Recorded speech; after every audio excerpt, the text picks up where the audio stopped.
Hello students, welcome to students friend online classes. आज हम बात करेंगे क्लास 6th के geography chapter 15 maps and map reading के बारे में। इस वीडियो में जो है हम कुछ क्वेश्चन एंड आंसर्स के बारे में देखेंगे जो इस चैप्टर से रिलेटेड है। तो ज़्यादा समय ना लेते हुए स्टार्ट करते हैं हम आज की वीडियो। सबसे पहले बात करेंगे हम टिक द करेक्ट ऑप्शन के बारे में। अब आप सोचेंगे सर यहाँ ऑप्शन तो है ही नहीं, टिक किसको करना है। तो मैंने यहाँ से ऑप्शंस हटा दी हैं जिससे कि आपको कंफ्यूजन ना हो। सिंपल सी बात है, हम करेक्ट ऑप्शन लर्न करेंगे, इसके अलावा जो भी ऑप्शंस होंगे आप उन्हें हटा सकते हैं। पहला, a political map of country typically show. Political map किस चीज़ को शो करता है? तो हमारा जो पॉलिटिकल मैप है वो किसी स्टेट या कंट्री की बाउंड्रीज के बारे में बताता है। मतलब ऐसा मैप जो बाउंड्रीज के बारे में बताए उसे हम क्या कहते हैं? पॉलिटिकल मैप कहते हैं। बात करते हैं नेक्स्ट, तो map that shows the landforms of a country is. एक ऐसा मैप जो कंट्री की लैंडफॉर्म्स के बारे में बताता है उसको कहा जाता है फिजिकल मैप। ठीक है, उसे हम क्या कहेंगे? फिजिकल मैप कहेंगे। नेक्स्ट है a map that shows the density of population. Population क्या है? ना ही बॉर्डर है और ना ही किसी की फिजिकल है, ना माउंटेन्स के बारे में बता रहा है, ना इन चीज़ों के बारे में बता रहा है। जब कोई मैप अपनी किसी स्कीम के थ्रू बनाया जाता है, मतलब हम अपनी किसी खास अपॉर्चुनिटी के लिए बनाते हैं, तो उसको थीमेटिक मैप कहा जाता है। कुछ खास फीचर्स को लेके जब मैप बनाते हैं तो उसे थीमेटिक कहते हैं। Next, scale on map is important because. Scale क्यों जरूरी होता है? तो इसको स्केल मैप में बहुत ज़्यादा जरूरी होता है बिकॉज इतने बड़े लैंड एरिया को, मान लो इंडिया को बनाना है, तो क्या पूरा इंडिया रियल में हम उस पर बना पाएंगे एक पेज पे? नहीं। हम इस टाइम पे क्या करेंगे, उसमें कुछ स्केल का यूज करेंगे जो अर्थ पर और हमारे मैप की ग्राउंड को कंपेयर करे। तो आंसर होगा the ratio gives the ratio of distance on the map and on the ground. Next है layout of a hospital can be best shows. एक हॉस्पिटल का लेआउट हम किस में दिखा सकते हैं? तो हम जब हॉस्पिटल का लेआउट बनाएंगे तो उसे प्लान कहा जाएगा। किसी भी बिल्डिंग या किसी अदर चीज़ का जब हम लेआउट तैयार करते हैं कि कौन सी चीज़ कहाँ पर है, तब उसे प्लान कहा जाता है। नेक्स्ट, अब हमारे पास कुछ ट्रू फॉल्स। तो जो ट्रू है वो मैंने दिखे, और जो फॉल्स है उनका रीज़न लिखा है कि आखिर ये फॉल्स क्यों है, जिससे आप ट्रू याद करेंगे तो बहुत सी चीज़ें कंफर्म हो जाएंगी।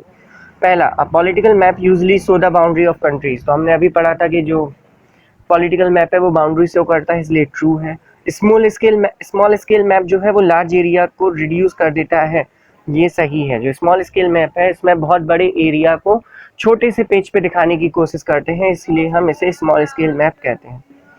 Next, a north line decide the other three main direction on the map. जो नॉर्थ लाइन है वो बाकी की डायरेक्शंस को भी बता सकती है।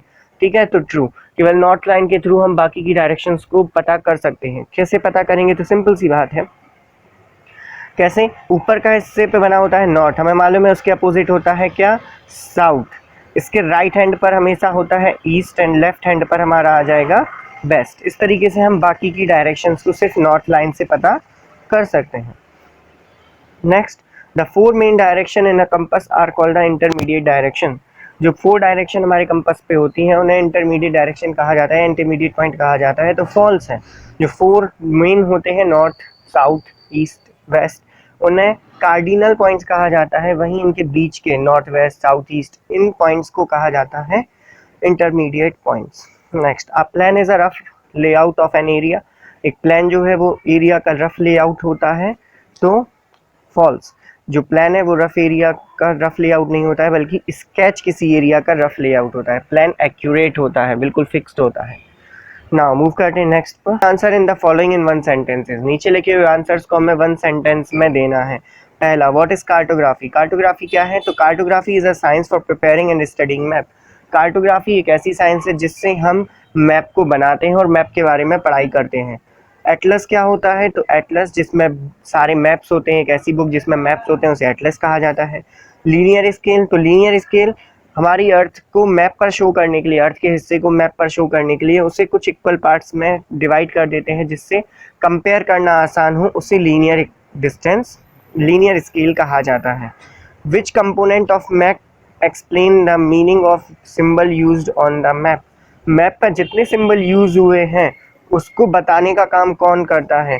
तो जो कन्वेंशनल सिंबल है वो बताते हैं कि कौन सा सिंबल मैप पर क्यों यूज हुआ है। जो कन्वेंशनल सिंबल्स होते हैं उनसे हमें पता चल जाता है कि आखिर कौन सा सिंबल क्यों यूज हुआ है। ठीक। नेक्स्ट है हमारा व्हाट इज कंपास। कंपास क्या कहलाता है? तो एक ऐसा इंस्ट्रूमेंट जो डायरेक्शन फाइंड करने में यूज होता है उसे कंपास कहा जाता है। Next, who is cartographer. अभी मैंने बताया था कि कार्टोग्राफी ऐसी साइंस होती है जिसमें हम मैप या मैप बनाने के बारे में पढ़ते हैं। तो कार्टोग्राफर जो लोग मैप बनाते हैं, ठीक है, प्रिपेयर करते हैं, उन्हें कार्टोग्राफर्स कहा जाता है। List two disadvantage of globe. Globe के 2 डिसएडवांटेज बताने हैं। तो सबसे पहला तो है कि इसमें छोटी छोटी जगहों को नहीं ढूंढ सकते। मैं आपको एक ग्लोब दे दूं, कहो टीकमगढ़ का पता करो कि टीकमगढ़ कहाँ पर है, तो पॉसिबल नहीं होगा, क्योंकि उसमें इंडिया ही बहुत छोटे से एरिया में बिलोंग करता है। तो पहला, इसमें छोटे रीजन्स को नहीं देख सकते। दूसरा, किसी भी landform, climate condition, transport system के बारे में डिटेल्ड इंफॉर्मेशन हमें उससे नहीं मिल सकती है। मतलब किसी चीज़ की डिटेल इंफॉर्मेशन भी नहीं मिलेगी, शॉर्ट इंफॉर्मेशन ही हमें मिल पाएगी। नेक्स्ट है name the different type of map. हमें अलग अलग टाइप के मैप के नाम बताने हैं। तो 3 टाइप के मैप हमने पढ़े, political, physical and thematic. Next, what does the legend of map mean. हमारे मैप में लेजेंड का मतलब क्या होता है? तो लेजेंड्स का मतलब होता है हम अपने मैप पर जो सिंबल्स यूज कर रहे हैं, तो कौन सा सिंबल किस लिए यूज किया गया है, इस इंफॉर्मेशन को लिखते हैं हम, जहां पर उन्हें लेजेंड कहा जाता है। देखो, तो द इंडेक्स और legend of a map they give the key to symbol used on the map. These symbol help to avoid the labeling the map with full names and too many details। हमने symbol बनाए, हमें ज़्यादा detail में नाम लिखने की ज़रूरत नहीं है। Next, what is meant by the traditional symbol. Traditional symbol का मतलब क्या होता है? तो map use a set of standard sign and symbol that are internationally accepted. ऐसे साइन और सिंबल जिन्हें इंटरनेशनली एक्सेप्ट किया गया है, मतलब पूरे वर्ल्ड में वैसे ही माना जाता है, उन्हें हम कन्वेंशनल साइन या फिर ट्रेडिशनल साइन कहते हैं। यहाँ पर एक एंटर डल गया है गलती से, यहाँ पर आपको एंटर नहीं डालना है, मीन्स आपको लगातार लिखना है, यहाँ पर आपको लाइन चेंज नहीं करनी है। ओके, इस पॉइंट पर नो लाइन चेंज है, no line change. Clear now. इसके बाद है आपका the symbols are also ensure that map is not congested and confusing. ये सिंबल इसलिए भी बनाए जाते हैं जिससे मैप कंफ्यूजिंग ना हो, कंजेस्टेड ना हो, भरा भरा सा ना लगे। With the help of this symbol it become very easy to read. और इनकी वजह से मैप रीड करना आसान हो जाता है। नेक्स्ट है answer the following in detail. नीचे लिखे हुए क्वेश्चंस को हमें डिटेल में समझाना है। तो पहला है how do map help us and mention any 3 advantages of map. हमें बताना है कि मैप हमारे लिए हेल्पफुल कैसे है और 3 एडवांटेजेस लिखने। तो जो ग्लोब के डिसएडवांटेज थे उन्हीं को फिल कर देता है हमारा मैप। तो ग्लोब के डिसएडवांटेज इसके क्या बन जाते हैं?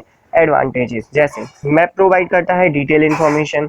इसके अलावा ये जो फ्लाइट पायलट्स हैं, नेविगेटर्स हैं, उनके लिए भी मदद होता है।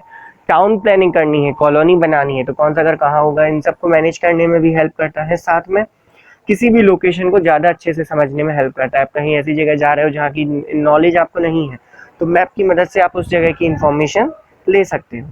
Define scale of a map. Scale के बारे में बताओ किसी मैप के। तो scale is a proportion and ratio between the distance on map and corresponding distance on the ground. यहाँ पर कोई भी लाइन चेंज नहीं है, नो लाइन चेंज। जब पीडीएफ में चेंज करा पीपीटीएक्स को तो हो जाता है, कई बार लाइनें यहाँ वहाँ चली जाती हैं, पैराग्राफ। तो यहाँ पर कोई भी लाइन चेंज नहीं की गई है, ठीक है, नो लाइन चेंज।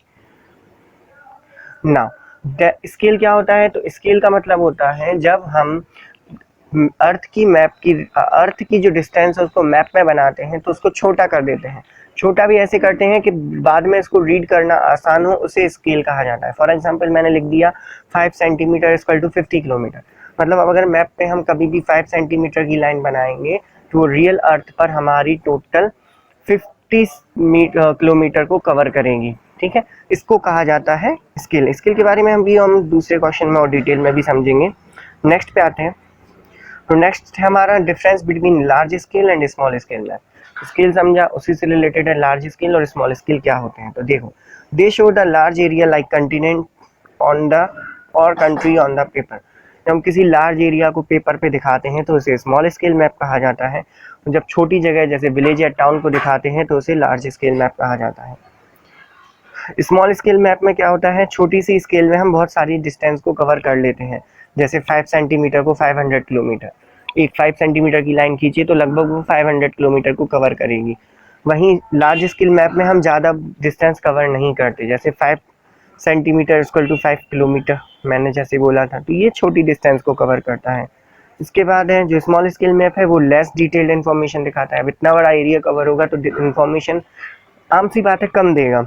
वहीं लार्ज स्केल मैप बहुत सारी इन्फॉर्मेशन हमें प्रोवाइड कर देता है, क्योंकि ये सिर्फ एक टाउन का बनना है तो ज़्यादा इन्फॉर्मेशन हमें मिल जाती है। वैसी बात है, आप गूगल मैप पे जब जूम आउट कर लेते हो सिर्फ आपको नाम दिखते हैं, बाकी कुछ नहीं दिखता। वहीं जूम इन करते जाते हो तो दुकानें और भी कई सारी चीज़ें दिखने लगती हैं। इसके बाद है why do we need cardinal point. Cardinal point या नॉर्थ लाइन की ज़रूरत क्यों होती है? अब मैप बना लिया, कैसे पता चलेगा मैप उल्टा पकड़े हैं कि सीधा पकड़े हैं, या हमें किस डायरेक्शन में आगे जाना है? तो इसी कन्फ्यूजन को ख़त्म करने के लिए वहाँ पर कार्डिनल पॉइंट्स या फिर डायरेक्शन बनाई जाती हैं। डायरेक्शन में अभी सारी डायरेक्शन लिखना कौन लिखे सारे, तो सिंपल सा एक नॉर्थ लाइन बना देते हैं जिसके थ्रू हम बाकी की डायरेक्शन पता कर सकते हैं। तो cardinal point also help in locating various direction on the earth. Most map have a north line with this arrow or line the n written on the top. The direction of place is always taken with the help of north line. The north line help us to determine other 3 directions in the map, जैसा मैंने अभी आपको समझाया। Next है how sketch are useful. Sketch useful क्यों होते हैं? तो जो स्केचेस होते हैं एक रफ आइडिया होते हैं जो बहुत जल्दी प्रिपेयर करके हमें दे दिए जाते हैं। फॉर एग्जाम्पल आपके किसी दोस्त को बर्थडे पार्टी पर बुलाना है तो अब उसे मैप थोड़ी ना दोगे कि मैप लो ये टीकमगढ़ का पूरा और इसके थ्रू आ जाना, नहीं, हम उसे सिंपल से फैक्ट बता देंगे कि यहाँ से आप इतनी रास्ते चलना, यहाँ से 3 गली मिलेंगी, इस वाली गली में मुड़ जाना, आगे जाके शॉप है, उसके बगल में मेरा घर है। जस्ट ये जो रफ आइडिया है इसे ही स्केचेस कहा जाता है। तो स्केचेस होते हैं वो रफली बनाए जाते हैं और जल्दी तैयार किए जाते हैं। इसके अलावा इनमें कोई भी स्केल नहीं होता, जस्ट ऐसे ही बना दिए जाते हैं, इसलिए इसमें स्केल नहीं होता। ठीक नीचे एग्जाम्पल दिया है कि किन्हें स्केच कहते हैं। अब आपने पूछा यूज़फुल, तो यूज़फुल इसलिए है कि बहुत जल्दी बनते हैं और दोस्तों को समझाने में या किसी ऐसे व्यक्ति को जो नहीं जानता उनको समझाने में आसानी होती है।